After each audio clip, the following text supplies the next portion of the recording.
పిల్లలకు కానీ మీకు తెలిసిన పిల్లలకు కానీ మీ చుట్టాలల్లో కానీ చిన్న పిల్లలకి మస్తు సొల్లు కారితే మీకు అంత గలీజ్గా అనిపిస్తుందా? లేకపోతే అవ్వ ఈ పిల్లగానికి ఏందబ్బా ఇంత సొల్లు కారుతుంది, ఈ పిల్లకి ఏందబ్బా సొల్లు కారుతుంది అని అనుకుంటారా? మీరు అట్లా అనుకుంటే వాళ్ళ అమ్మ కానీ నాన్న కానీ ఎంత బాధపడతారో మీకు ఏమన్నా తెలుసా? ఇమ్మీడియట్గా ఈ వీడియో వాళ్ళకి షేర్ చేయండి. అసలు సొల్లు గారడం అనేది ఒక వరము తెలుసా? అసలు సొల్లు గారుతుంది అంటేనే ఆ బేబీస్ ఫుల్ హెల్తీగా ఉన్నట్టు.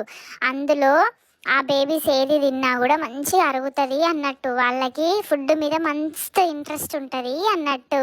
అంతేగాని అయ్యో సొల్లు గారుతుంది అని ఎత్తుకోకుండా ఊకే వాళ్ళ మమ్మీ ముందట మీ బిడ్డకు సొల్లు గారుతుంది, మీ కొడుకుకు సొల్లు గారుతుంది అంటే వాళ్ళు ఎంత బాధపడతారో మీకు తెలుసా? ప్లీజ్ అట్లా అనకండి. ఇంకా నిజం చెప్పాలంటే సొల్లు బాగా గారేటోళ్ళకు మోషన్ కూడా మంచి ఫ్రీగా ఉంటుంది, సొల్లు గారని వాళ్ళకు ఉండదు అని కాదు. కానీ మళ్ళీ ఆ పేరెంట్స్ బాధపడకండి సరేనా?